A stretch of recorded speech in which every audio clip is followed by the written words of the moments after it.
네, 조금 전에 들어온 소식 전해드립니다.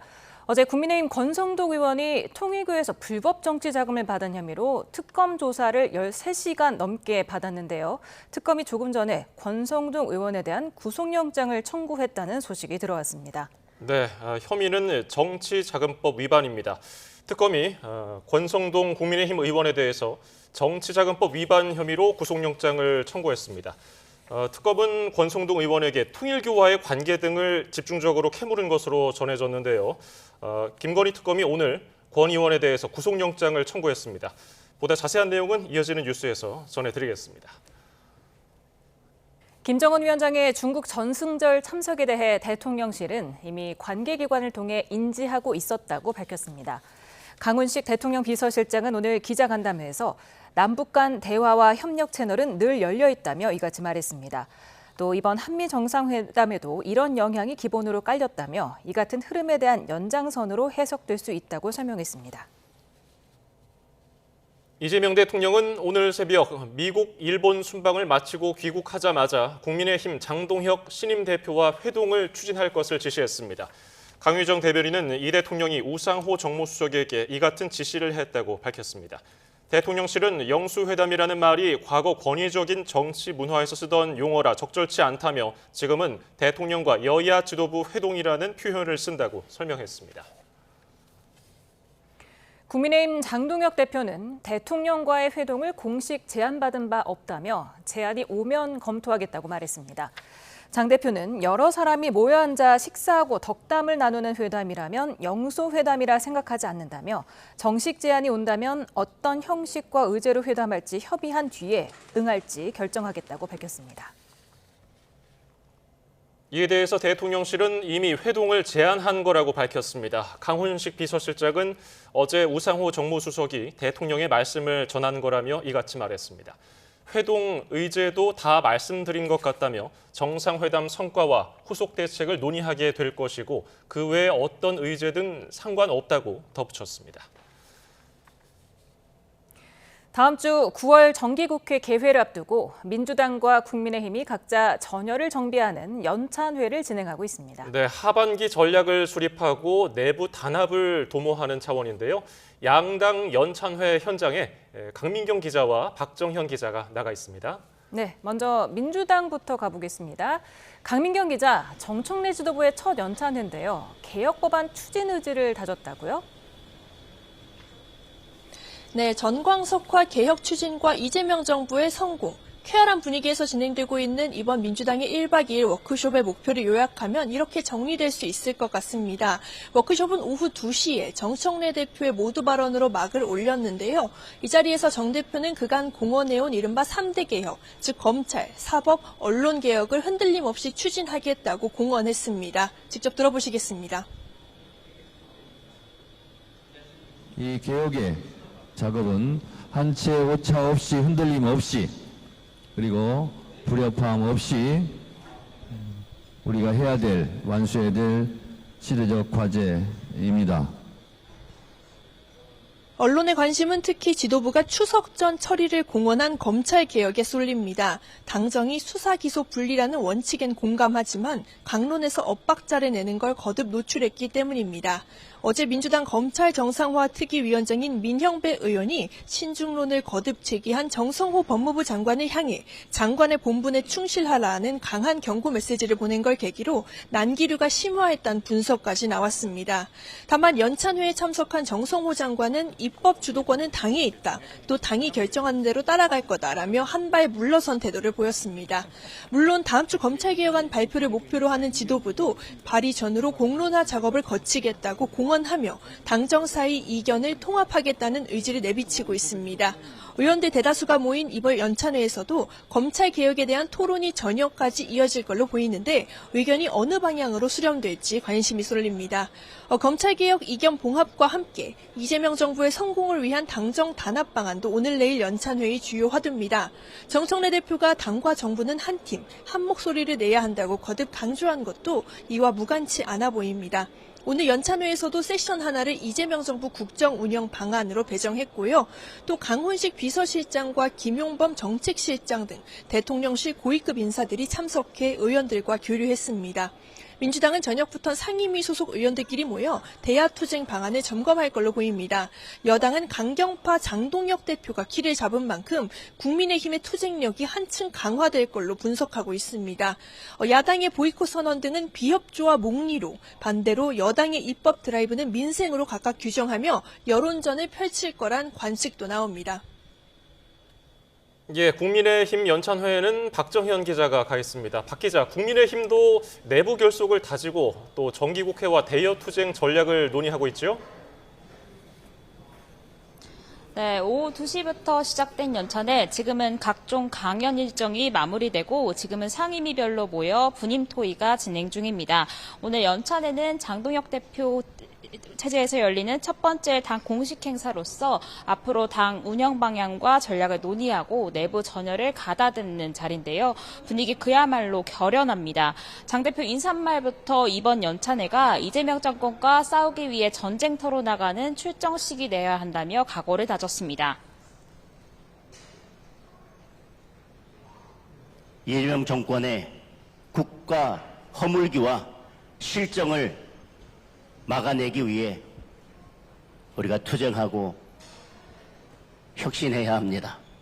저도 죽기를 각오하고 맨 앞장서서 싸우겠습니다. 다음 주 정기국회 시작을 앞두고 여야의 강대강 대치는 가팔라지는 양상입니다. 국민의힘은 야당 추천 몫의 인권위원 선출안이 본회의에서 부결된 데 반발하며 어제부로 모든 국회 일정에 일절 협조하지 않겠다고 선언했습니다. 앞으로 정기국회에서도 보이콧을 이어갈지 어떻게 거대 여당과 맞설지 대여투쟁 전략이 연찬의 최대 화두입니다. 당내에서는 야당 존재 자체를 인정하지 않는 오만한 태도라며 부글부글 끓는 분위기인데요. 당 지도부는 당장 다음 주 장관 인사청문회 불참을 포함해 다양한 카드를 고심 중인데 오늘 자리에서 어떤 대응책이 나올지 관심입니다. 국민의힘은 조금 전 국회 법사위 간사에 오선 중진 나경원 의원을 배치한다고 깜짝 발표했는데 민주당이 법사위원장에 육선 추미애 의원을 앉힌 것에 맞서 대여 투쟁력을 키우기 위한 전략으로 풀이됩니다. 장동혁 대표는 오전에도 중직 모임을 소집해 의견 수렴에 나섰는데 연찬회 직전 기자브리핑에서도 여당의 야당 무시가 계속된다면 굳이 국회 안에서 국민을 설득하는 게 효과적인지 진지하게 고민할 수밖에 없다며 장외 농성 가능성도 닿지 않았습니다. 다만 이재명 대통령과 영수회담에 대해선 형식과 의제가 분명히 정해져야 한다고 전제를 달면서도 정식 제안이 오면 검토하겠다는 입장을 내놨습니다. 아울러 외부는 물론 전당대회 과정에서 드러난 내부 수습도 이번 연찬의 주요 과제입니다. 전당대회 과정에서 당 내분 모습이 고스란히 노출됐는데 여전히 윤석열 전 대통령과 비상계엄, 탄핵 등을 두고 당내 의견 차이가 적잖은 상황입니다. 특히 장 대표가 전당대회 과정에서 찬탄파에 대한 인적 쇄신을 시사한 것이 갈등의 불씨로 남아 있습니다. 본격적인 전투 모드에 나가기 앞서 단일 대우부터 구축하는 게 장 대표 체제 첫 시험대가 될 거로 보입니다. 네, 지금까지 양당 연찬회 현장 소식을 강민경 기자와 박정현 기자에게 들어봤습니다. 네, 특검 소식 알아보겠습니다. 김건희 특검이 국민의힘 권성동 의원에 대한 구속영장을 청구했습니다. 10시간이 넘는 고강도 조사를 벌인 지 하루 만입니다. 취재기자를 연결합니다. 우종훈 기자. 네, 김건희 특검팀 사무실 앞입니다. 네, 저희가 조금 전에 속보로 전해드렸는데요. 특검이 권성동 의원에 대해서 구속영장을 청구했죠. 네, 맞습니다. 특검은 국민의힘 권성동 의원에 대한 구속영장을 청구했습니다. 조금 전에 특검이 영장 청구 사실을 공개했고 저희도 조금 전 전해드렸었는데 권 의원은 통일교 전 간부 윤영호 씨로부터 불법 정치자금 1억 원을 받은 혐의를 받습니다. 권 의원은 어제 오전 10시부터 조사를 받기 시작해서 13시간여 만인 밤 11시 반쯤 귀가를 했습니다. 권 의원은 특검의 조사에서 통일교와 접촉 계기 등을 묻는 질문에 진술 거부 없이 본인의 입장을 적극 밝힌 거로 알려졌는데요. 김건희 특검을 포함해서 3대 특검 통틀어서 현역 국회의원에 대해 구속영장을 청구한 건 이번이 처음입니다. 예, 김건희 씨에 대한 조사는 끝났지요? 네, 그렇습니다. 특검은 김건희 씨를 이곳 광화문 사무실로 불러서 오전 10시 14분부터 조사를 시작을 했습니다. 조사는 오후 3시 24분에 끝났고 1시간 넘게 이후 조서 열람이 진행된 뒤에 김 씨는 조사실을 떠났습니다. 이 특검은 앞서 끝내지 못한 도이치모터스 주가 조작 의혹을 조사했습니다. 김 씨는 지난 조사 때처럼 특검 질문에 진술 거부권을 행사한 거로 파악이 됐습니다. 이번 소환은 김 씨가 구속된 이후 5번째였습니다. 네, 오늘 조사가 김건희 씨 기소 전의 마지막 조사였죠. 네, 그렇습니다. 특검팀은 내일 오전 중에 김 씨를 재판에 넘긴다는 계획입니다. 오늘 조사한 도이치모터스 주가 조작 의혹과 함께 건진법사 청탁, 명태균 씨 관련 공천 개입 의혹이 포함될 전망입니다. 이 특검팀은 오후 정례 브리핑에서 기소 혐의와 관련해서는 검토가 마무리 단계라면서 이 외에 다른 의혹들도 포함될지는 내일 종합해서 말해주겠다고 밝혔습니다. 진술 거부권 전략으로 특검의 조사에 임하고 있는 김건희 씨 측은 향후 재판에서는 적극적으로 다툰다는 입장입니다. 또 특검팀은 구치소에서 소환에 불응하고 있는 윤석열 전 대통령을 조사 없이 김 씨와 함께 기소할지를 두고 고심하고 있는 것으로 알려졌습니다. 예, 그리고 특검이 김건희 씨 귀금속 수수 의혹과 관련해서 압수수색을 진행했죠? 네, 그렇습니다. 특검은 김건희 씨의 귀금속 수수 의혹과 관련해서 이배용 국가교육위원장 주거지를 압수수색했다고 밝혔습니다. 이 위원장과 관련된 의혹은 새롭게 제기된 건데요. 특검은 김건희 씨 일가가 연루된 양평 공흥지구 개발 특혜 관련 압수수색을 진행하는 과정에서 이 위원장에 대한 의혹을 포착한 거로 알려졌습니다. 이 위원장은 윤석열 전 대통령의 당선인 시절 특별고문을 맡았었고 이후에 윤 전 대통령으로부터 대통령 직속 국가교육위원장 임명장을 받았습니다. 또 특검팀은 서희건설과 관련해서 이 서희건설이 제공했다는 나토 순방 3종 귀금속과 관련해 이봉관 회장의 맞사위인 박성근 전 국무총리 비서실장의 자택도 압수수색을 했습니다. 이 나토 귀금속 관련 수사의 핵심은 이 회장이 목걸이 등을 전달한 목적이 사위 인사청탁 때문이었는지 규명하는 겁니다. 병원에 입원한 이봉관 회장이 당장 조사가 어렵다는 의사의 소견을 특검에 전달해 소환 일정 조율이 진행 중인 상황에서 이 특검은 사위에 대한 강제 수사부터 나섰습니다. 또 특검은 김건희 씨에게 명품 바쉐론 콘스탄틴 시계를 전달한 대가로 로봇계 사업 등에서 특혜를 받았다는 의혹이 불거진 사업가 서성빈 씨의 회사와 집에 대한 압수수색도 진행했습니다. 지금까지 김건희 특검팀 상황 전해드렸습니다. 내란 특검이 한덕수 전 국무총리의 구속영장이 기각된 데 아쉬움을 표했습니다. 그러면서도 향후 한 전 총리 추가 수사나 다른 의혹들 수사에 차질은 없을 거라고 강조했습니다. 현장에 법조팀 취재기자가 나가 있습니다. 신기혜 기자. 네, 내란 특검 사무실입니다. 네, 한 전 총리 영장 기각에 대한 내란 특검 입장 전해주시죠. 네, 특검은 오늘 언론 브리핑을 통해 법원의 결정을 존중한다면서도 비상계엄 같은 역사적 비극이 반복돼선 안 된다는 관점에서 아쉬움이 남는다고 밝혔습니다. 그러면서 과거 군사정권 시절의 10월 유신, 5.17 비상계엄 등을 언급했는데요.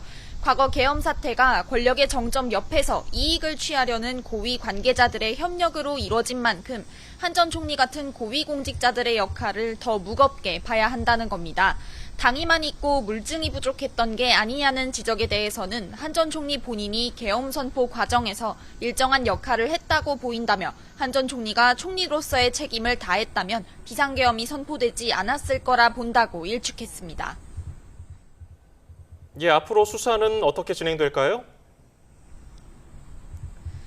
네, 특검은 법원이 구속영장 기각 사유를 상세하게 설명해둔 만큼 내용을 면밀히 검토한 뒤 영장 재청구나 추가 조사 여부 등을 결정할 예정이라고 밝혔습니다. 특히 법적 평가에서 다툼의 여지가 있다는 법원 판단에 대해서는 한 전 총리의 내란 우두머리 방조 혐의가 바뀔 정도는 아니라며 기존에 적용한 혐의 그대로 수사를 이어갈 예정이라고 설명했습니다. 또 일각에서 제기되는 수사 차질 가능성에 대해서는 걱정하지 않아도 된다고 설명했는데요.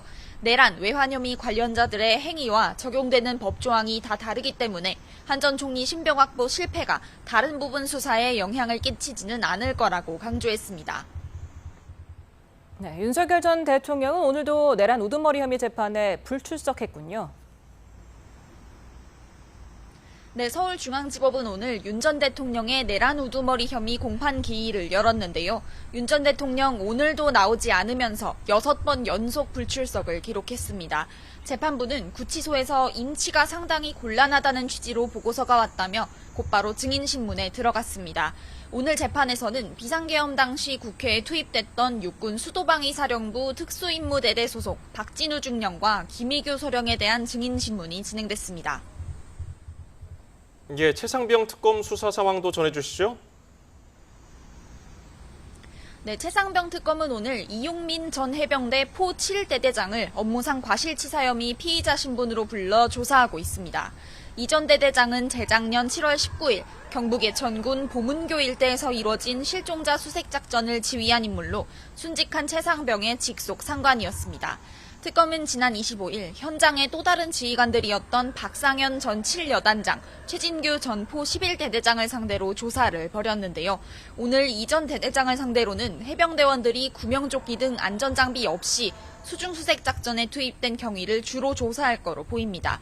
지금까지 내란 특검 사무실에서 YTN 신기입니다. 지난 4월 발생한 SK텔레콤의 대규모 개인정보 유출 사고가 기업의 안일한 보안 인식이 낳은 인재라는 조사 결과가 나왔습니다. 개인정보보호위원회는 SK텔레콤에 역대 최대 규모의 과징금을 부과했습니다.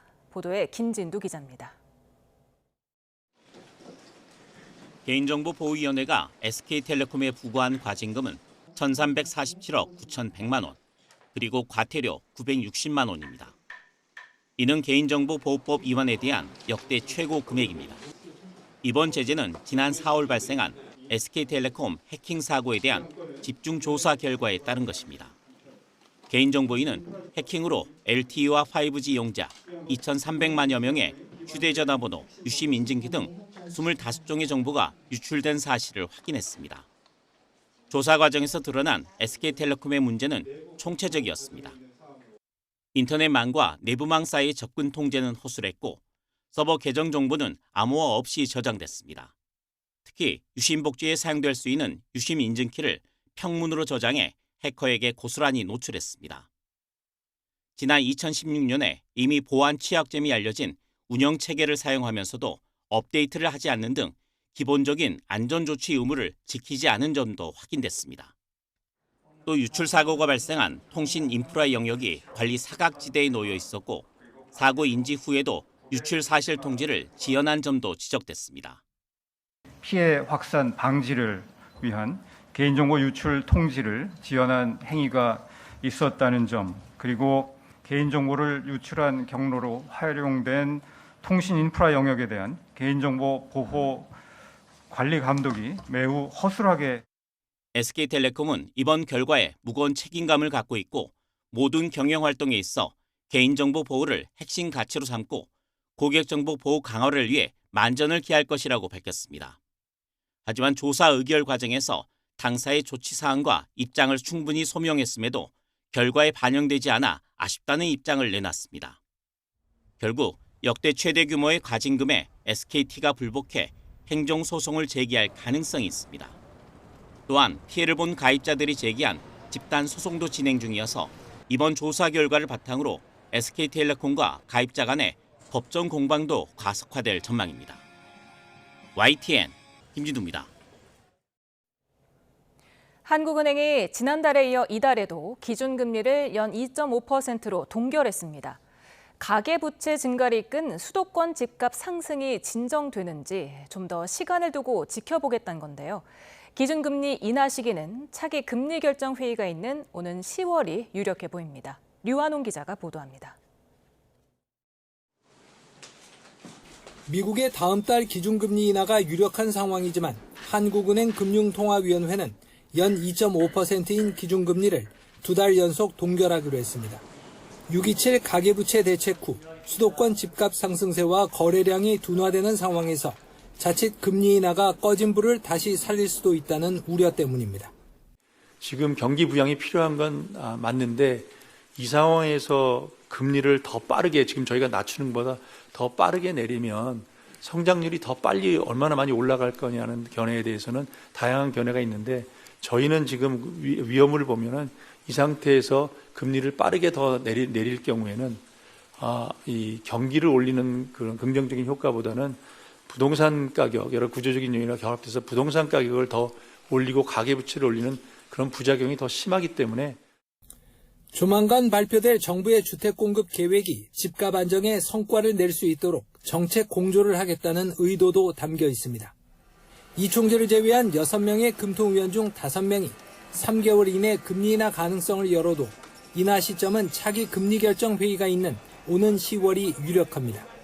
한은은 건설 경기가 매우 안 좋지만 내수와 수출이 호전되고 있다며 올해 경제 성장률 전망치를 0.8%에서 0.9%로 상향 조정했습니다. 올해 건설 투자 성장률이 마이너스 8.3%로 예측된다며 만약 0% 수준만 되더라도 올해 경제 성장률이 2.1%까지 높아질 수 있다며 아쉬움을 나타냈습니다. 마이너스 8.3이 0이 되면 1.2%가 더 높아져서 2.1이 될 가능성이 있을 정도로 건설 경기에서 이게 굉장히 지금 영향이 많이 받고 있어서요. 관세 협상이 잘 타결됐지만 내년 상반기까지는 경제 성장률이 잠재 성장률 2%를 밑돌 것이라며 그때까지는 금리 인하 기조를 이어가기로 했습니다. YTN 유환홍입니다. 내수 부진의 올 2분기 물가를 고려한 실질 소비 지출이 4년 반 만에 최대폭으로 감소하며 2분기 연속 줄었습니다. 통계청 발표를 보면 지난 2분기 가구당 월 평균 소비 지출은 283만 6천 원으로 1년 전에 비해 0.8% 늘었지만 물가를 고려한 실질 소비 지출은 1.2% 줄었습니다. 지난 2분기 소비자 심리지수는 상승세를 보였지만 국내외 사회경제적 불확실성이 커 소비 위축에 영향을 줬다고 통계청은 밝혔습니다. 병역 기피로 고국 땅을 밟지 못하고 있는 가수 유승준 씨의 한국 입국 비자 발급을 거부한 처분을 취소해야 한다고 법원이 판결했습니다. 유 씨가 정부를 상대로 낸 3번째 소송에서도 승소한 건데 입국길이 열릴 수 있을지 관심이 쏠립니다. 조성호 기자입니다. 가수 유승준, 미국 이름 스티브 유 씨는 지난 2015년 처음 재외동포 비자를 신청했습니다. 여러 차례 군 입대를 약속하고도 우리 국적을 포기한 탓에 병역 기피 논란으로 입국이 금지된 지 13년여 만이었습니다. LA 총영사관은 그러나 비자 발급을 거부했고 유 씨는 행정소송을 냈습니다. 파기환송심을 거쳐 유 씨가 승소했지만 비자는 나오지 않았습니다. 유 씨는 2번째 소송에서도 이겼지만 지난해 또 비자 발급을 거부당하자 다시 소송을 제기했습니다.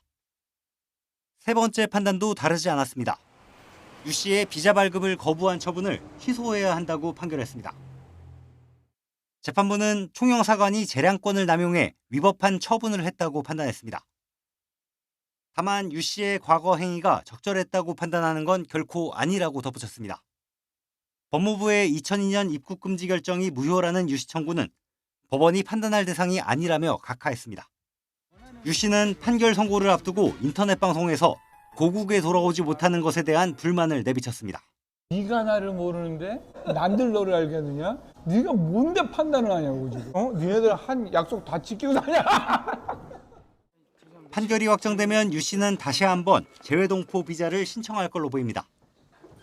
무려 23년 만에 유 씨가 고국 땅을 밟을 수 있을지 정부 당국은 국민 여론을 살필 수밖에 없다는 관측입니다. YTN 조성호입니다. 수원지법은 함께 일하던 여성 이주 노동자의 얼굴을 발로 걷어차는 등 폭행해서 크게 다치게 한 혐의로 40대 남성 A씨에게 징역 1년의 실형을 선고했습니다. 재판부는 A씨는 직장 하급자를 상대로 매우 중한 폭력을 행사했고 피해자는 신체적 상해와 함께 심적 고통을 느꼈을 것으로 보인다며 양형 이유를 설명했습니다. A씨는 피해자와 말다툼 중에 평소 피해자가 자신을 무시하고 있다는 생각에 화가 나 범행한 것으로 조사됐습니다. 인기 가수 싸이가 수면제를 대리 수령한 혐의 등으로 경찰 조사를 받고 있습니다. 싸이 측은 명백한 과오이자 불찰이라며 고개를 숙였습니다. 김승환 기자입니다. 6월부터 시작해 지난 24일까지 단독 콘서트로 전국을 돌며 활동을 이어온 가수 싸이. 경찰은 최근 가수 싸이가 향정신성 의약품을 대리 수령했다는 의혹 등이 담긴 고발장을 접수해 수사에 들어갔습니다. 이 향정신성 의약품은 수면장애와 우울증 치료에 쓰이는 약으로 본인에 대한 직접 진료와 본인 수령이 원칙입니다. 고발장엔 싸이가 직접 진료를 받지 않고 향정신성 의약품을 대리 처방받았다는 정황 등이 담긴 것으로 알려졌습니다. 이에 대해 가수 싸이 측은 대리 처방은 없었지만 제3자가 대리 수령한 점은 명백한 과오이자 불찰이라고 사과했습니다. 또 싸이가 만성적인 수면장애 진단을 받고 의료진 처방에 따라 수면제를 복용하고 있다고 설명했습니다. 싸이는 과거 대마초 흡연, 대체복무 취소와 재입대 등으로 꾸준히 논란의 중심에 서 있었습니다. 이후 강남 스타일로 초대박을 터뜨리며 재기에 성공했고 왕성한 활동을 해왔습니다.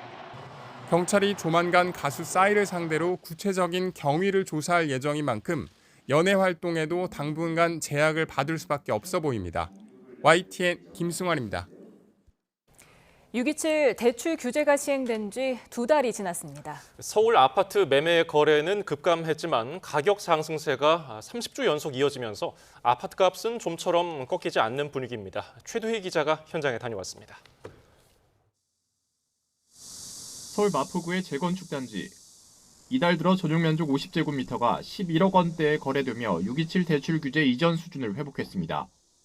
대출 규제 이후에도 호가는 꺾이지 않았는데 최근 들어 거래량도 다시 꿈틀대는 분위기입니다.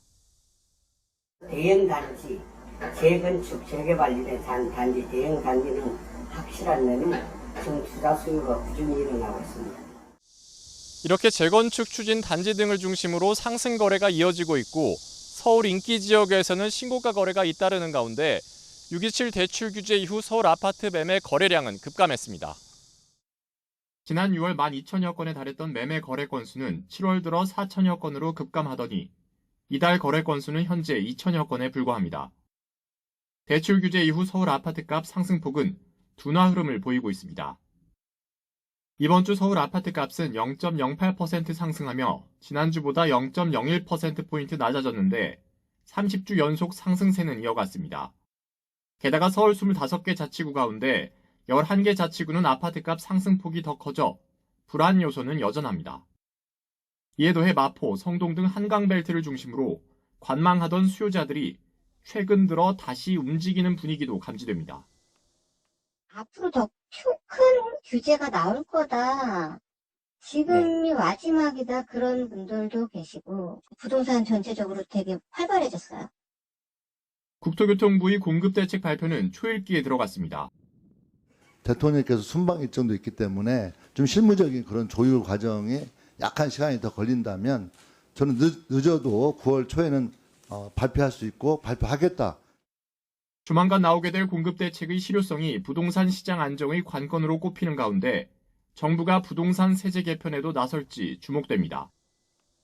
YTN 최두입니다.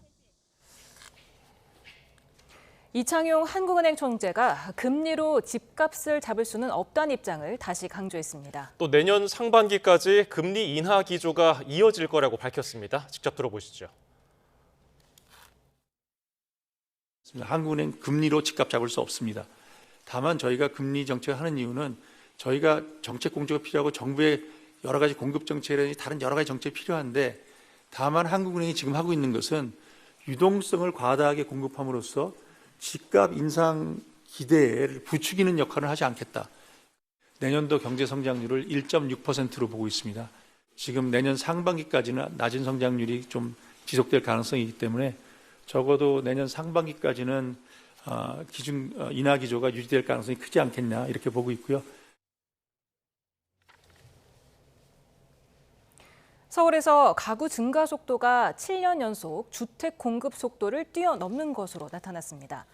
부동산 R114가 통계청 주택보급률 데이터를 분석했더니 서울의 가구 수는 2017년 2만 9천 가구에서 2022년 5만 2천 가구, 2023년 4만 3천 가구로 증가했습니다. 반면 서울 주택 수는 2017년 2만 7천 가구에서 2022년 2만 8천 가구, 2023년 3만 9천 가구로 늘면서 최근 3년 동안 연간 2만 가구의 주택 초과 수요가 발생했습니다. 대기 불안정이 심한 가운데 곳곳에 소나기 구름이 발달하고 있습니다. 현재 레이더를 보면 산발적으로 약한 비구름이 지나고 있는데요. 오늘 밤까지 대부분 지역에 소나기가 지나겠습니다. 퇴근길에 우산 챙기셔야겠습니다. 내일도 오전부터 중서부 지역에서 오후부터는 제주도에서 소나기가 예상됩니다. 돌풍과 벼락을 동반할 수 있어서 주의하셔야겠습니다. 내일도 무더위가 계속됩니다. 밤 사이에는 다시 열대야가 나타나겠고요. 한낮에는 서울 31도, 대전 33도, 대구 35도까지 오르겠습니다. 날씨였습니다.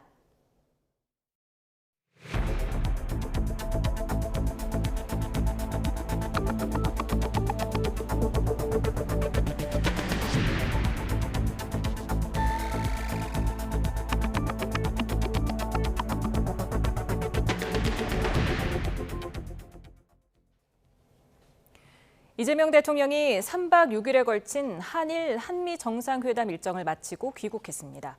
이 대통령은 오늘 새벽 대통령 전용기를 타고 경기 성남 서울공항에 도착했습니다. 이 대통령은 순방 성과와 과제를 점검하고 쌓여있는 국내 현안에 다시 집중할 것으로 보입니다. 이재명 대통령은 이번 한미 정상회담에 대해 무엇보다 트럼프 대통령과의 진솔한 대화를 통해 두터운 신뢰를 쌓고 한미 동맹의 굳건함을 확인한 점이 뜻깊다고 밝혔습니다. 이 대통령은 오늘 SNS를 통해서 미국 순방을 무사히 마치고 국민께 보고를 드린다며 이같이 적었습니다. 미국 현지에서는 이번 한미 정상회담이 북한, 중국 문제에 공감대를 형성한 좋은 출발이었다고 평가했습니다. 다만 무역 분야의 이견 때문에 공동 성명을 내지 못했을 거라며 앞으로 험난한 협상 과정이 남아있다는 관측도 나왔습니다. 권준기 기자입니다. 미국 전문가들은 트럼프와 이재명 대통령이 북한과 중국 문제에 실용적인 접근으로 공감대를 이루었다고 평가했습니다. 북한, 중국과 대화 의지를 분명히 하고 굳건한 한미동맹도 재확인하면서 두 정상이 좋은 출발을 했다는 겁니다. Okay, so it was a win for South Korea. It was a win for the United States. And it was a win for the alliance. And I'm particularly focused on the alliance, having been an alliance commander. 이재명 대통령과 트럼프 대통령이 서로 좋은 케미를 보였다는 평가도 나왔습니다. I think Lee was quite engaging. He seemed both confident but not combative, right? In terms of there was a nice back and forth in the Oval Office. 다만 실질적 합의가 거의 없었다는 점은 아쉽다고 입을 모았습니다. 특히 이견이 적었던 안보 이슈와 달리 입장차가 큰 무역 분야 이견으로 공동 성명을 내지 못했을 것으로 관측했습니다. 이 때문에 앞으로 길고 험난한 협상이 이어질 것으로 예상했습니다. But it also is true that this process is occurring in the context of a lot of tumult and uncertainty. Whether this tells us that the negotiations are far from over, and maybe in this new era, negotiation may even be never ending. 정상회담에서 다뤄지지 않은 주한미군 역할 조정 문제가 향후 논의 과정에서 쟁점이 될 거란 지적도 나왔습니다. 첫 회담은 과정의 시작일 뿐으로 다음 달 뉴욕에서 열리는 유엔 총회와 10월 말 경주 에이펙에서 다시 만날 수 있다고 전망했습니다. YTN 권중기입니다. 이재명 대통령이 이번 순방에서 한일, 한미 간 협력 강화 의지를 다지고 정상 간의 신뢰를 구축하는 등 상당한 성과를 거뒀지만 또 앞으로 풀어야 할 숙제 역시 적지 않다는 평가가 나오고 있습니다. 네, 순방에 동행했던 강진원 기자와 함께 이번 한일, 한미 간 정상외교를 결산하고 취재 뒷얘기도 들어보겠습니다. 어서 오십시오. 안녕하세요. 네, 안녕하세요. 네, 오늘 새벽에 이재명 대통령이 탔던 전용기를 타고 같이 돌아오신 건가요? 네, 새벽 1시 반쯤에 성남 서울공항 도착을 했는데 대통령은 이제 그 출입 기자들보다 먼저 빠져나가고 출입 기자들은 짐을 또 찾아야 되고 또 용산 대통령실까지 옮겼다가 이런저런 절차가 있어서 집에 들어가니까 한 새벽 4시쯤 된 것 같더라고요. 그래서 네, 잠도 잘 못 자고 시차 적응도 좀 안 됐을 것 같습니다. 네, 조금 자고 나왔습니다. 네, 지금 순방 일정 순서대로 하나하나 좀 짚어봤으면 좋겠는데 첫날부터 좀 일단 빡빡했죠? 시청자 여러분들 이해하기가 쉽게 하기 위해서는 좀 그 시간 순서대로 하는 게 좀 편할 것 같더라고요. 제가 좀 정리를 해봤는데 이재명 대통령은 지난 23일입니다. 23일 토요일 오전에 출국을 해서 목요일인 오늘 새벽, 그러니까 오늘 새벽에 다시 한국으로 돌아왔습니다. 3박 6일입니다. 그러니까 숙소에서 제대로 잠을 잔 건 사흘에 불과할 정도로 숨가쁜 일정이었습니다.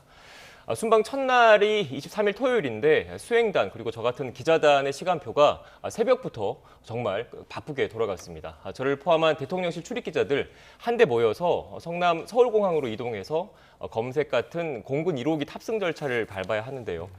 해 뜨기 전에 캄캄한 이른 새벽부터 집결지에 모였습니다. 제 가족들이 저를 좀 의심의 눈초리를 보더라고요. 이게 일본 가는데 이렇게 꼭두 새벽부터 가느냐라고 물어봐서 일본에 정말 간다라고 얘기는 했어요. 그런데 일단 의심할 만 하잖아요. 일본까지 비행기 시간이 얼마 안 걸리는데. 그래서 일단은 뭐 그런 궁금증은 어떻게 보면은 그 당일날 방일 일정을 보면 바로 해법을 찾을 수가 있을 것 같은데 제가 좀 설명을 좀 해드릴게요. 순방 그 첫날 방일 일정을 보면 정말 빡빡합니다. 그러니까 23일 토요일 오전에 성남 서울공항을 이륙을 한 공군 1호기 2시간 정도 비행을 했습니다. 도쿄까지. 역시 23일 토요일 오전 도쿄 하네다 국제공항에 착륙을 했고요. 이 대통령 일본 도착 직후에 도쿄 시내에서 제1동포들과 오찬을 겸한 간담회를 열었고 바로 이어서 총리 관저로 자리를 옮겨서 이시바 시게로 일본 총리와 한일 정상회담을 진행을 했습니다. 이후 만찬과 정상 내외간 친교 행사 등을 모두 23일 같은 날 소화를 한 겁니다. 예, 정말 빡빡한 일정이었는데 이시바 일본 총리와는 지난 6월에 이어서 두 번째로 만난 거였는데요. 분위기 어땠습니까? 일단 그 캐나다에서 G7 정상회의가 열렸잖아요. 제가 그때도 같이 함께 그 동행 취재를 했었는데 두 번 만나서 그런 건지 현장에서 느끼는 그런 분위기는 좋았습니다. 그러니까 뭐 지난 6월 앞서 말씀드렸던 것처럼 캐나다에서 열린 G7 정상회의를 계기로 첫 한일 정상회담이 있었고 2달여 만에 또 한일 정상회담이 열린 건데 일단 분위기 뭐 좋았습니다. 한층 더 부드러워진 분위기였고 이 대통령이 지금 화면 나가고 있는데 총리 관저 앞이거든요. 이 총리 관저 앞으로 이 대통령이 탄 차량이 도착을 하니까 보신 것처럼 이시바 총리가 직접 지금 나와 있습니다. 그 차 앞, 그 문 앞까지 이시바 총리가 직접 문 앞으로 나와서 반갑게 웃으면서 인사를 건네고 있고 지금 여기서 또 회담 장소까지 화면 보시면 알겠지만 걸어가거든요. 이제 걸어가는 중에도 대화를 하면서 서로 이렇게 웃으면서 말을 나누는 모습들을 지금 화면을 통해서도 확인하실 수 있을 겁니다. 네, 이런 분위기가 좀 회담 결과에 반영됐다고 보시는 거죠? 네, 맞습니다. 한일 정상은 일부 핵심 참모만 참석하는 소인수 회담과 이보다 배석자 범위가 넓은 확대 회담까지 마친 뒤에 함께 카메라 앞에 섰습니다. 회담 결과를 공동 발표문, 지금 나가고 있네요. 공동 발표문 형태로 발표를 한 건데 이렇게 한일 정상이 회담 결과를 공동 언론 발표 형식으로 발표한 것. 지난 2008년 이명박 전 대통령 때 이후 17년 만이라고 합니다. 그러면 어떤 내용이 담겼습니까? 일단 뭐 당일 저희가 다 특보를 했기 때문에 알고는 계시겠지만 다시 한번 좀 정리를 해드리면 한마디로 한일 관계의 미래지향적 발전이 중요하다. 여기에 두 정상이 공감했다. 요즘 한 줄 요약 많이들 하잖아요. 이렇게 한 줄 요약으로 정리를 할 수 있을 것 같고요. 또 경제와 안보 등 여러 분야에서 협력을 강화하기로 했다라고 좀 정리를 할 수 있겠습니다. 좀 하나하나 세부적으로 좀 말씀을 드려보면 우선 한반도의 완전한 비핵화와 항구적인 평화 구축을 위해서 대북 정책 공조에 일단 나서기로 했습니다. 그리고 급변하는 동북아 정세가 지금 급변하고 있다는 평가가 많잖아요. 급변한 그 영내 정세에 대응하기 위해서 한일 나아가서 한미일 협력이 무엇보다 중요하다는 데도 의견을 같이 했습니다. 또 수소와 AI 등 미래 분야 협력도 확대하기로 했고요. 특히 저출생 해결과 지방 활성화 같은 이 문제 같은 경우 양국 다 같이 공통적으로 겪고 있는 문제거든요. 이 공통적으로 직면한 사회 문제 해법을 찾기 위해서 당국 간의 협의체 또한 만들기로 했습니다. 화기애애한 분위기, 정상회담 이후에 만찬과 친교 행사에서도 이어졌습니다. 잘 알다시피 이재명 대통령 고향이 어딘가요? 경북 안동이잖아요. 안동인데 이시바 총리가 안동 소주와 안동 찜닭 같은 어떻게 보면 이 대통령을 배려한 주류 및 음식을 내놨고 또 이시바 총리의 고향은 일본 도토리현이라고 하더라고요. 도토리현의 맥주를 테이블에 같이 올렸습니다. 결국 어떻게 보면 이 대통령의 고향, 그다음에 이시바 총리의 고향의 음식을 함께 내놓으면서 한일 간의 그런 우호적인 분위기 이런 걸 좀 보여주려고 한 것 아니냐라는 얘기가 또 현장에서는 나왔습니다. 네, 이렇게 화기애애하면은 물론 몸은 힘들지만 또 취재하는 입장에서도 마음이 좀 편하지 않을까요? 그렇죠. 아무래도 뭐 분위기가 삭막한 것보다는 그래도 밖에 나가면 그런 얘기를 많이 하잖아요. 외국에 나가는 순간 애국자가 된다라고 얘기를 하지 않습니까? 국내에서는 뭐 보수 진보 나뉘어서 뭐 서로 이렇게 정쟁을 하더라도 국익 앞에서는 뭐 정쟁은 또 뒤로 미룬다라는 말이 있는 것처럼 수행하는 기자들도 막상 우리 대통령이 현장에 가서 외국 정상과 그 회담을 할 경우에는 국익이 좀 잘 관철됐으면 좋겠다라는 마음은 한 마음으로 갖고 있고요. 지금 현재 대통령실 출입하는 기자들도 다 같은 마음이었지 네. 않나 싶습니다. 일본 언론도 관심이 많았다면서요? 네, 맞습니다. 이거는 언론에 잘 공개되지 않았던 내용인 것 같은 제가 오늘 나오면서 그 준비를 해가지고 온 거거든요. 이 내용은. 그러니까 이재명 대통령이 정상회담 이튿날이죠. 24일 일요일 오전에 일본 정계 인사 등을 만나고 오후에 바로 미국행 비행 그 전용기에 올랐습니다. 근데 그 대통령실 출입 기자들 사이에서는 대통령의 구체적 동선 같은 경우에는 경호상의 문제가 있잖아요. 그래서 보통 그 일정 시기가 지날 때까지 보도를 하지 않습니다. 그러니까 대통령이 특정 지역을 안전하게 떠났을 경우에 보도를 하거든요. 이걸 엠바고라고 하는데 지금 그 이 대통령이 당시에 도쿄 하네다 공항을 떠날 때도 이런 원칙이 깨지는 혼선이 좀 있었어요. 그러니까 YTN을 포함해서 한국 언론 같은 경우에는 공군 1호기가 안전하게 하네다 국제공항을 이륙할 때까지 엠바고를 준수하기로 했었거든요. 그런데 갑자기 일본 언론이 이재명 대통령의 공항 출국 행사 모습을 실시간으로 보도를 한 거예요. 그래서 엠바고가 깨져버린 거잖아요. 그래서 그 대한민국 언론도 부랴부랴 이 상황을 그 생중계를 했고 YTN도 그때 당시에 생중계를 했었는데 일본 언론 입장에서 어떻게 보면 외국 대통령이 일본에 들어온 게 아니라 일정을 다 마치고 떠나는 거잖아요. 그런데 그 떠나는 거를 외국 정상이 그 일본을 떠나는 거를 생중계를 했다라는 것 자체에 대해서 현지에 있었던 기자들도 그렇고 대통령실 당국자들도 그렇고 이례적이라는 말이 많이 나왔습니다. 그만큼 일본 내에서 이 대통령의 일거수일투족에 대해서 관심을 갖고 있었다라는 건데 그것과 관련해서 좀 얘기가 좀 나온 게 일단 이재명 대통령이 사실 그동안 일본에서는 그 대일 강경책을 쓸 것이다라는 얘기가 많았었거든요. 그런데 실제로 보이는 모습은 또 그게 아니잖아요. 그리고 그것과 더불어서 지금 이시바 총리 같은 경우에는 그 선거가 잇따라 좀 패배하면서 정치적으로 좀 입지가 불안하다라는 평가가 일본 내에서는 좀 많이 나오고 있어요. 그런데 어떻게 보면 이웃 국가인 한국의 대통령이 미국에 앞서서 일본에 방문을 했고 그리고 회담 성과가 긍정적으로 표출이 된다면 어떻게 보면 이시바 총리 입장에서는 외교적인 성과를 과시할 수 있는 자리지 않습니까? 그래서 그런 여러 영향들이 일본 언론의 취재 열기에도 반영되지 않았을까라는 분석이 현지에서는 나왔습니다. 그렇군요. 네. 그런데 우리 입장에서는 양 정상이 기자들 앞에서 과거사에 대해서 좀 일본 정상이 사과하는 그런 발언을 하면 어땠을까 이런 기대도 있었잖아요. 맞습니다. 좀 아쉬웠던 대목이죠. 그러니까 한일 정상의 이번 공동 언론 발표에는 정확한 문구를 좀 말씀을 드리면 1998년 21세기의 새로운 한일 파트너십 공동 선언을 포함해서 역사 인식에 관한 역대 내각의 입장을 전체적으로 계승하고 있다는 언급이 담겼습니다. 쉽게 얘기해서 근데 그 김대중 오부치 선언이라는 그 선언문이 있잖아요. 이걸 좀 계승하겠다는 것을 애둘러 표현한 문구예요. 그런데 정작 앞서 앵커께서 말씀하셨던 것처럼 이시바 총리가 그 회견장에서 이를 직접 거론하지는 않았습니다. 그래서 식민지 지배에 대한 일본 측의 반성과 사죄를 처음으로 명시한 김대중 오부치 선언을 문서에만 적시를 하고 애둘러서 사과를 한 것 아니냐 이런 분석이 나왔거든요. 그런데 우리 입장에서는 김대중 오부치 선언을 뛰어넘는 진정성 있는 일본의 사과 그리고 후속 조치를 바라고 있는 거잖아요. 근데 아쉬움이 남는 대목입니다. 근데 이재명 대통령도 이런 지적이 나오는 거를 잘 알고 있는 것 같아요. 앞서 말씀드렸던 것처럼 일본에서 바로 그 한미 정상회담을 위해서 미국으로 갔다고 했지 않습니까? 그 전용기 안에서 기자간담회를 열었습니다. 기자간담회에서 관련 질문이 나오니까 이재명 대통령이 이렇게 발언을 했습니다. 첫 술에 배부르게 하면 체할 수 있지 않겠느냐라면서 어떻게 보면 속마음을 털어놓은 건데 저도 지금 기자간담회 자리에 있었는데 과거사나 영토 문제가 분명히 있고 또 시정돼야 하지만 이게 해결이 안 됐다고 해서 경제와 안보 같은 다른 문제를 모두 팽개칠 수 있겠느냐라는 게 이 대통령의 고심인 것 같고요. 그런 고심이 앞서 보신 것처럼 대통령 전용기 안이 되게 작거든요. 그래서 좁아요, 좁은데 바로 옆에서 얘기를 들어보니까 그렇게 좀 느껴지더라고요. 네. 뭐 일본과는 사실 우리나라가 시차는 없는데 미국은 시차가 있지 않습니까? 근데 도착해서도 또 계속해서 빡빡한 일정을 이어갔다면서요? 맞습니다. 일본을 떠난 공군 1호기는 우리 시각으로 25일 월요일 새벽, 그러니까 미국 현지 시각으로는 24일 늦은 오후에 미국에 도착을 했습니다. 이 대통령은 워싱턴 시내에서 바로 또 재미 동포들과 늦은 오후에 도착했으니까 만찬 간담회를 열었고요.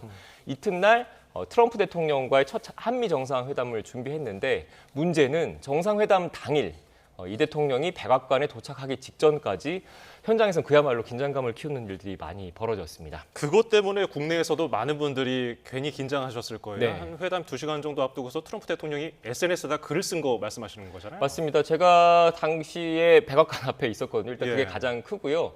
모든 일정이 지금 끝났으니까 제가 다시 말씀을 드리는 거지만 사실 걱정스러운 징후들이 당시 그 현장 동행하는 출입기자들 사이에서는 좀 있었어요. 그러니까 애초 순방을 동행한 기자단은 한미 정상회담이 현지 시각으로 25일 오전 11시쯤 열릴 거로 예상을 했습니다. 그래서 조금 만나다가 업무 오차를 할 거라고 생각을 했었는데 미국에 도착한 이후에 회담 시작 시각이 낮 12시 그러니까 한국 시각으로 26일 새벽 1시로 1시간 정도 미뤄질 거란 얘기가 비공식적으로 나왔습니다.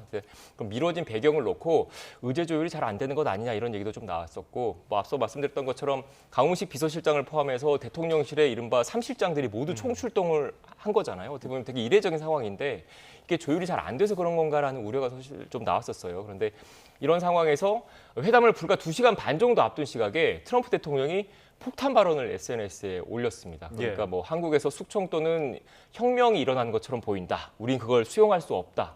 뭐 이런 뭐 거기에선 사업도 할 수 없다 이렇게 적었잖아요. 그래서 당시에 저 같은 경우에도 정상회담 시작을 얼마 안 남기고 있던 상황이라 백악관 앞에서 중계 방송을 하고 있었는데 전혀 예상치 못하는 상황이니까 부랴부랴 방송 홍보도 다시 써야 되고 저뿐만 아니라 주변에 뭐 다른 방송사 기자들도 좀 있었는데 뭐 다들 난리가 난 거죠. 그랬겠네요. 거기에다가 또 현지 그 대한민국 기자단 프레스센터가 있었는데 거기에서 또 대통령실 당국자들의 반응도 한마디로 당혹감 그 자체였습니다. 여기에다가 백악관이 공식 발표했던 시각이 앞서 말씀드렸던 것처럼 우리 시각으로 새벽 26일 새벽 1시였는데 그날 뭐 생방송 보신 분은 알겠지만 계속 그 이재명 대통령이 백악관 오는 시각이 늦어지고 있었거든요. 한 30여 분 정도 지나니까 워싱턴 현지에서는 어떻게 보면 좀 긴장감이 더 커질 수밖에 없는 그런 상황이었습니다. 네, 그렇게 긴장은 했지만 막상 회담이 시작되면서는 좀 많이 풀렸잖아요. 화기애애했는데 좀 롤러코스터를 탄 듯한 기분이었을 것 같습니다. 그런 말들 많았습니다.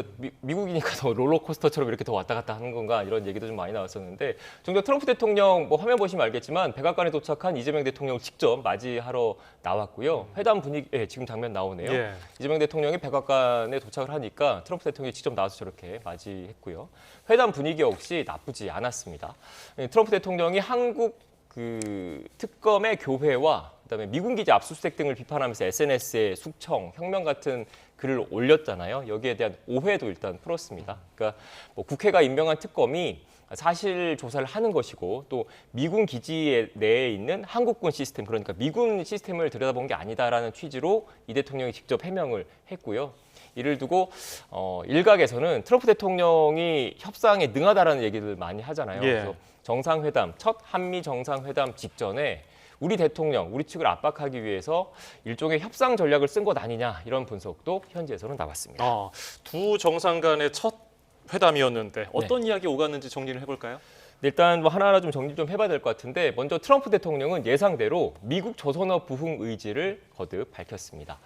2차 세계대전 때는 하루에 선박을 한 척씩 건조할 정도였는데 지금은 그렇지 못할 만큼 뭐 경쟁력이 떨어졌다는 취지로 얘기를 하면서 한국과 협력을 해서 되살려보겠다라는 그 얘기를 했습니다. 뭐 그 제가 이 원고에는 좀 담질 않았는데 그 방미 마지막 날 일정 마지막 일정이 그 필라델피아에 있는 필리 조선소였거든요. 저도 필리 조선소에 같이 갔다 왔는데 그게 어떻게 보면은 그 미국 조선업을 다시 위대하게 마스가 프로젝트라고 하는데 상징적인 장소거든요. 이 마스가 프로젝트의 상징적인 장소를 비슷하게 좀 트럼프 대통령이 꺼내든 거예요. 어떻게 보면 그 한국 조선업의 도움을 받아서 미국 조선업을 부흥시키겠다라는 의지를 일단 밝혔고. 두 번째는 미국산 무기 구매도 꺼내 들었습니다. 미국은 뭐 잘 알다시피 세계 최고의 군사 장비를 만들고 있잖아요. 그래서 한국이 이런 무기를 많이 좀 구매했으면 좋겠다 이런 걸 사실상 청구서를 내밀었다고 보면 될 것 같고요. 이재명 대통령은 이에 대해서 조선업뿐만 아니라 제조업 분야 르네상스를 이루는데 한국이 함께하길 기대한다고 화답을 했습니다. 그러니까 한미 동맹 차원에서 같이 좀 윈윈하는 그런 그 상생의 모델을 찾아보자는 취지로 얘기를 했고 특히 또 주목할 만한 게 한반도 평화를 위해서 트럼프 대통령의 적극적인 역할을 요청을 했습니다. 트럼프 대통령이 일기 재임 시절에 김정은 위원장 3차례 만난 적이 있습니다. 바로 화답을 그리고 호응을 했습니다. 김 위원장과 굉장히 좋은 관계를 유지하고 있다면서 올해 안에 만나고 싶다고 구체적인 시기까지 언급을 했습니다. 오늘 10월 말에 우리나라 경주에서 굵직한 행사가 열립니다. 바로 아시아태평양 경제협력체 APEC 정상회의가 열리는데 이 회의가 주목을 더 받게 된 겁니다. 또 오찬과 함께 진행된 비공개 회담에서도 분위기가 좋았던 것으로 전해지고 있습니다. 그러니까 트럼프 대통령이 배석했던 우리 그 대통령실과 정부 핵심 참모들을 어떻게 보면 기프트룸, 선물 기념품 샵 같은 데로 데리고 가서 뭐 직접 사인도 해주고 서명도 해주고 했다고 하더라고요. 그래서 관련된 사진도 좀 공개되고 있는 것 같은데 분위기는 화기애애했던 것 같습니다. 네. 우려했던 것보다 회담 분위기 나쁘지 않았던 것 같고 성과도 분명히 있지만 과제도 여전하지 않습니까?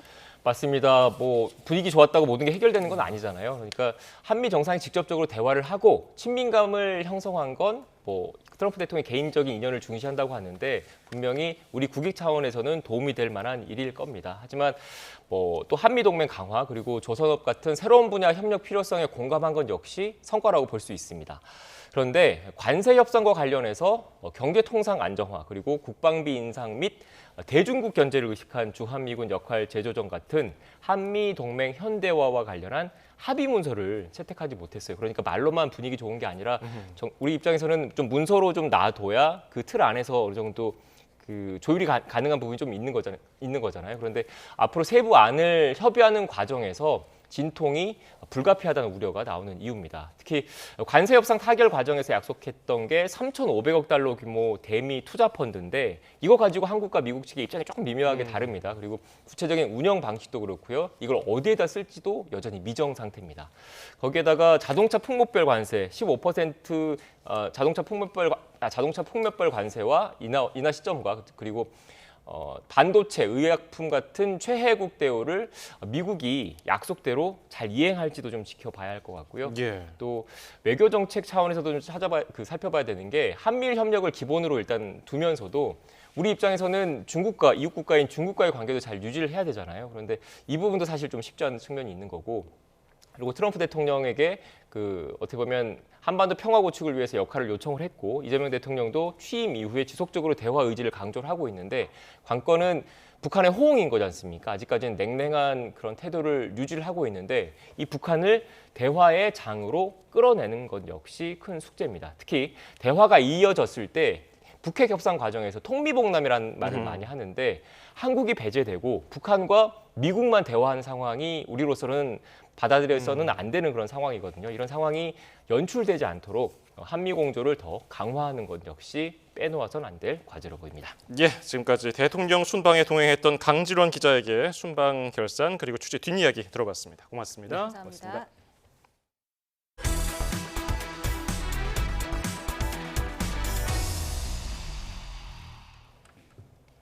민중기 특검팀이 내일 김건희 씨 기소를 앞두고 오늘 마지막 조사를 진행했습니다. 도이치모터스 주가 조작 사건 관련 질문이 이어졌는데 김 씨는 이번에도 진술을 거부했습니다. 이미혜진 기자입니다. 긴급 호송이라 적힌 파란색 법무부 호송 차량이 광화문 특검 건물로 들어섭니다. 김건희 씨가 구속 후 5번째 대면 조사를 위해 특검에 출석했습니다. 특검은 앞선 조사에서 마치지 못했던 도이치모터스 주가 조작 사건을 집중 추궁했는데 김 씨는 이번에도 입을 굳게 다물었습니다. 오전 10시 14분에 시작된 조사는 거듭된 진술 거부 끝에 오후 3시 24분에 종료됐습니다. 휴식 시간을 제한 조사 시간은 3시간 26분에 불과했습니다. 조사에선 최대한 말을 아끼고 향후 재판에서 다투겠다는 건데 특히 구속 전 피의자 신문에서 특검이 서희건설 이봉관 회장의 자수서와 반클리프 아펠 목걸이를 제시한 게 김 씨 측 입장 변화에 주요한 영향을 미친 것으로 전해졌습니다. 특검은 내일 오전 중으로 김 씨를 구속 상태로 기소한다는 계획입니다. 공소장에 담길 구체적인 혐의가 밝혀지진 않았지만 구속영장에 적혔던 도이치모터스 주가 조작 사건과 건진법사 통일교 청탁, 명태균 공천 개입 의혹 관련 혐의가 적용될 것으로 전망됩니다. 특검은 김 씨의 구속 기한이 얼마 남지 않은 만큼 일부 혐의에 대해 먼저 기소해 신병을 확보한 상태에서 남은 의혹에 대한 수사를 이어갈 예정입니다. 집사 게이트와 나토 순방 귀금속 선물 등 수사 과정에서 인지된 사건도 계속 드러나고 있는 가운데 김 씨 기소로 특검 수사도 새로운 국면에 접어들 것으로 보입니다. YTN 임혜진입니다. 김건희 특검이 통일교 청탁 의혹에 연루된 국민의힘 권성동 의원의 구속영장을 청구했습니다. 현직 국회의원은 회기 중 국회 동의 없이 체포나 구금이 불가능해 법원은 먼저 체포 동의안을 국회에 보낼 예정입니다. 제적 인원 과반수가 출석하고 이 가운데 과반수가 체포에 찬성하면 동의안은 가결되는데 여당이 다수를 차지하고 있어 동의안은 국회 문턱을 넘을 가능성이 크다는 전망입니다. 민중기 특별검사팀이 김건희 여사의 또 다른 고가 귀금속 수수 의혹을 포착해 추가 강제 수사를 벌였습니다. 민중기 특검팀은 오늘 서울 마포구에 있는 이배용 국가교육위원장 자택을 압수수색했습니다. 특검 측은 김 여사와 관련된 귀금속 수수 의혹을 확인하는 차원이고 양평 공흥지구 압수수색 과정에서 정황이 드러났다고 설명했습니다. 특검팀은 친일 옹호 논란에도 불구하고 이 위원장이 임명되는 과정에 대가가 오갔는지 등을 들여다볼 전망입니다. 한덕수 전 국무총리의 구속영장이 기각된 데 대해 특검은 존중한다면서도 아쉬움을 숨기지 않았습니다. 다만 법원이 사실관계에 대해서는 모두 인정한 만큼 향후 수사에는 차질이 없을 거라고 강조했습니다. 김철희 기자입니다. 한덕수 전 총리에 대한 신병 확보 시도가 법원 문턱에서 멈춘 것에 대해 내란 특검은 일단 결정을 존중한다는 입장을 밝혔습니다. 하지만 역사적 비극이 재현되지 않도록 막는다는 차원에서 볼 때 다소 아쉬운 결정이라고도 했습니다. 유신이나 군사 쿠데타 같은 아픈 역사를 되풀이하지 않으려면 책임이 있는 고위 공직자에게도 엄중한 처벌이 필요하지 않겠느냐는 겁니다. 영장 기각으로 수사에 차질이 예상된다는 전망도 나왔지만 특검은 걱정하지 않아도 될 거라며 선을 그었습니다. 내란 또는 외환에 연루된 인물들별로 가담 방식이나 행위 등이 모두 다른 데다 법원도 사실관계에 대해선 대체로 인정한 만큼 수사는 예정대로 진행될 거라고 강조했습니다. 당위만 내세우느라 정작 혐의를 뒷받침할 물증이 부족했던 게 아니냐는 질문에는 한 전 총리가 책임을 다했다면 계엄 선포 자체가 없었을 거라고 답했습니다. 시종일관 자신감을 내비친 특검과 달리 법조계에선 일부 우려의 목소리도 여전합니다. 특검이 적용한 내란 우두머리 방조 혐의 자체에 대해 재판부가 의구심을 표한 거로 보인다며 확실한 물증이 더 나오지 않으면 혐의 소명에 어려움을 겪을 수 있다는 취지입니다. 특검은 한 전 총리 영장 기각 사유에 대해 내부 논의를 진행한 뒤 영장을 재청구할지 또는 바로 불구속 상태로 재판에 넘길지 등을 결정한다는 계획입니다. YTN 김철입니다. 한국환경공단 직원이 전북 전주의 한 공장에서 오염물질 농도를 측정하려다가 드론 추락 사고에 휘말려 숨졌습니다. 공장 굴뚝에 부딪힌 무게 60kg 드론을 피하지 못한 건데 경찰과 관계당국이 경위 조사에 나섰습니다. 김민성 기자입니다. 전북 전주의 한 공장입니다. 약 100m 높이 굴뚝이 있는 이곳. 한국환경공단 직원 2명은 오염도 측정을 위해 이 공장을 찾아 유지보수 계단에 올랐습니다. 이후 지상에서 떠오른 60kg 무게 드론 한 대. 굴뚝 중간쯤에 부딪혀 그대로 추락했습니다. 계단에 올라갔던 40대 공단 직원 1명은 떨어지는 드론을 미처 피하지 못했습니다. 오전 11시쯤이었습니다. 신고를 받고 출동한 소방이 굴뚝 중간 계단에 심정지 상태로 앉아있던 직원을 병원으로 옮겼지만 끝내 숨졌습니다. 드론을 띄운 건 드론 업체 직원이었습니다. 경찰 등에 따르면 사고 드론은 당시 약 10kg 무게의 대기 측정 장비를 운반하고 있던 것으로 조사됐습니다. 환경공단에서 드론을 측정을 해보려고 가져와서 냈던 부분.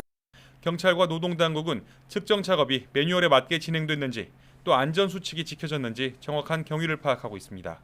환경공단은 일단 재발 방지 대책을 마련해 조치 결과를 고용노동부에 보고할 방침입니다. YTN 김민성입니다.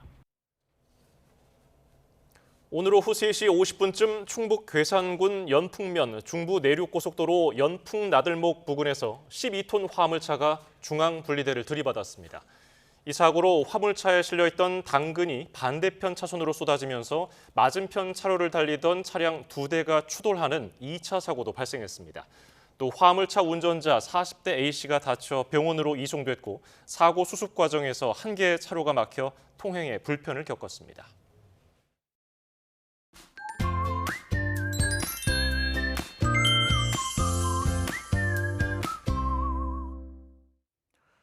이제 8월이 며칠 남지 않았습니다. 네, 이렇게 여름이 끝을 향하고 있는데요. 하지만 날씨는 여전히 무덥습니다. 맞습니다. 우선 오늘 밤사이 서울 26도, 광주와 대구 25도 이상을 유지하는 등 다시 열대야가 나타나는 곳이 많겠습니다. 곳곳에 폭염특보가 내려진 가운데 한낮엔 서울 31도, 대전 33도, 대구는 35도까지 오르겠습니다. 이렇게 무더운 날씨가 길게 지속하면서 평소 건강했던 분들도 지치기 쉬운 요즘이잖아요. 네, 그렇죠. 괜히 피곤하고 식욕도 떨어지게 되는데요. 덥고 입맛이 없다고 차가운 음식만 먹게 되면 몸의 균형이 무너질 수 있습니다. 이럴 때일수록 따뜻한 음식을 드시는 것이 좋습니다. 그리고 미지근한 물을 조금씩 자주 섭취하는 것이 좋고요. 실내외 온도차를 줄이는 것도 도움이 됩니다. 그리고 덥다고 쉬기만 하면 오히려 몸이 더 무거워질 수 있기 때문에 스트레칭이나 조깅 등 가벼운 운동을 꾸준히 하는 게 좋습니다. 마지막으로 취침 시간과 기상 시간을 일정하게 유지하는 것도 기력을 회복하는 데 도움이 될 수 있겠습니다. 내일 중부지방은 하늘이 흐리겠고 남부지방은 가끔 구름이 많겠습니다. 또 경기 북부와 영서 북부에는 새벽부터, 그 밖에 중서부에는 오전부터, 제주도에는 오후부터 5에서 60mm의 소나기가 지나겠습니다. 지역별로 강수 편차가 크고 벼락과 돌풍을 동반할 수 있습니다. 안전사고에 주의하셔야겠습니다. 지금까지 날씨 캔버스의 이혜민, 김수현이었습니다. 오늘 뉴스 플러스는 여기까지입니다. 시청해주신 여러분 고맙습니다.